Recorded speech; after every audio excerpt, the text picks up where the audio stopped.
He maintains control. This is the kind of stuff that Peter was oohing out about during the combine. He had one of those in the combine. I know, I remember. But was this even the best catch of the game? Thielen got a better one. Thielen's like, hold my lining, Kugel. Watch this route. Here we go. Out, Thielen, stop. What? And a flag. Never mind the flag.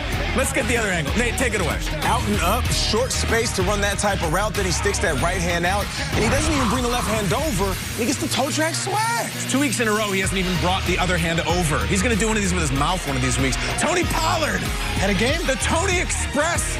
I got to say, he still has more burst than Ezekiel. I don't care if that's blasphemy. He looked really good there. Zeke was hyping him on Twitter, as he should have. 24-21. The Cowboys going to win this thing and stay in contention. What do you got, Kurt? JJ, the Rook, open, got him. Touchdown. And we're doing the gritty. He taught us how to do it. He talked to us about it on the show last week. Big Mike, though. You're down 4. You need a play. 2 minutes left. 4th and 6. Got it. Move the chains. Move the chains. Come on, Andy. Give me something good here. Give me something that makes a headline. Give me Dalton to Dalton. Yes. First time in history. Ow, ow. Shout out to Roadhouse. Shout out to Timothy Dalton. Any other Dalton. B. Dalton. Yes, all of them. The Dalton Nation, the Dalton Hive, Dalton Twitter. Cowboys win 31-20 and a robust 3-7 right in the mix of things in the National Football Conference East. Andy Dalton's been through a lot. I bet this felt great to get a win. Let's hear from the man. Go ahead, Andy Dalton. Go Horned Frogs. Yeah, you know, it feels good.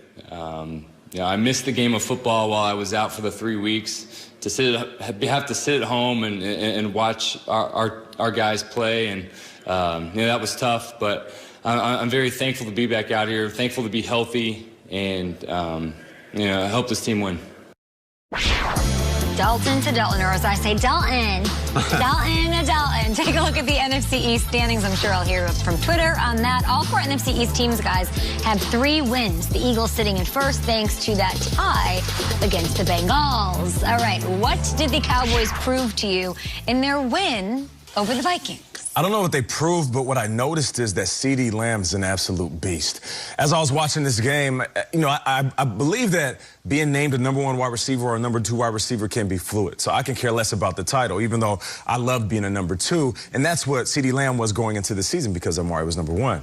He was the best player on the field yesterday. And they were utilizing him in different ways. Throwing the ball downfield. Of course, we talked about this corner route and the adjustment, looking over his left shoulder, then adjusting and coming all the way around and landing on his back, bobbling it and catching it. But it was also the jet sweeps. It was him returning. You know, when Dak went down, we were all looking for that guy. Who's going to be that guy? Sure. Was it Ezekiel Elliott? Is it Ezekiel Elliott? To be honest, I feel like that's still a question. Who's the best, most dynamic player on the field? It's CeeDee Lamb, and he's in his rookie season. Can you imagine what he's going to look like with a whole offseason, a great nutrition in the weight room? Next year, he's going to be an absolute monster. Yeah. So I was looking at CeeDee Lamb and just thinking to myself, Dallas Cowboys, they have found their man. They found their man, and the question is whether he's going to play an impact in this year's playoff push. Right. Or the future. And I think this year might be a possibility. I'm watching this game. They're playing a Vikings team that's playing for their season. And there's Andy Dalton, and he's dialed in, and he looks great. And Dalton on 4th and 6 makes the big play to Amari. And it's like, here's a guy who just went through COVID, where he said he couldn't taste or smell anything. Add a concussion on top of it, emerges, and has his game of the season to pretty much save the Cowboys season. I thought there was a lot of heart and a lot of grit from the Cowboys yesterday. And I'll tell you what, for all the things they've been through leading up to this point, I know the Lions aren't going anywhere right now after yesterday. I probably know the Patriots aren't going anywhere. Right. I can't say that about the Cowboys. They showed a lot of fight, and if they just get in the dance, I don't know if I want to face the team I saw yesterday. They won a game. That's like 4 wins. That's that big. They won a game, and I just want to officially one more time welcome Ezekiel Elliott to the 2020 season. Am I saying his name right? Is it Elliott Ezekiel or Ezekiel, Michigan? Yep. No. Ohio. Okay. Talk about the one guy. The one dude? Yeah, it's awesome that he's here. We've been waiting a long time. Nothing like showing up fashionably late.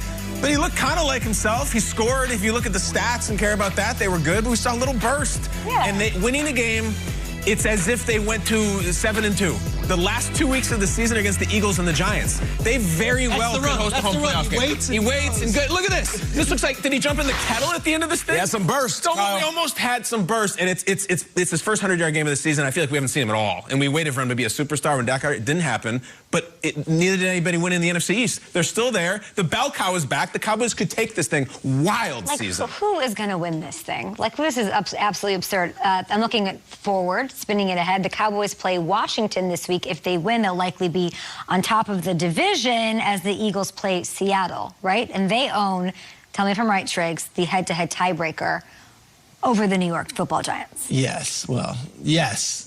Yes. Eagles-Giants split, but we'll see how that goes. But Cowboys could take first if they beat the Washington football team in Week 12. Crazy. The craziest game might have been Broncos-Dolphins. Did you guys watch the way this game went? Weird game, weird decisions being made, and let's get into it. Tua, 3-0 as a starter, was looking to be the first quarterback since Ben Roethlisberger to start his career 4-0 in starts.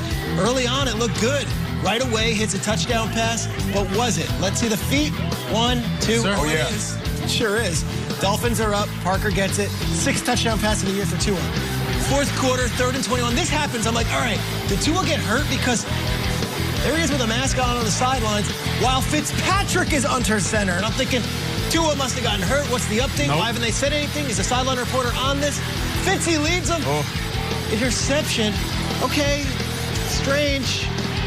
Tua wasn't hurt. They just put Fitzpatrick in. We'll get to it later on in the show. All right, guys, let's go to some more highlights. We have Falcons and the Saints. Drew Brees out, Jameis on the sideline. Taysom Hill making his first NFL start at the quarterback position. Last time he played quarterbacks, November 2016 at BYU. Nice. I remember being 19 years old playing against BYU, and the average age on the team was 39 years old. It's a grown man. This is to say we didn't win. Okay, Taysom Hill, he keeps it himself. He still has yet to throw a pass TD, but doesn't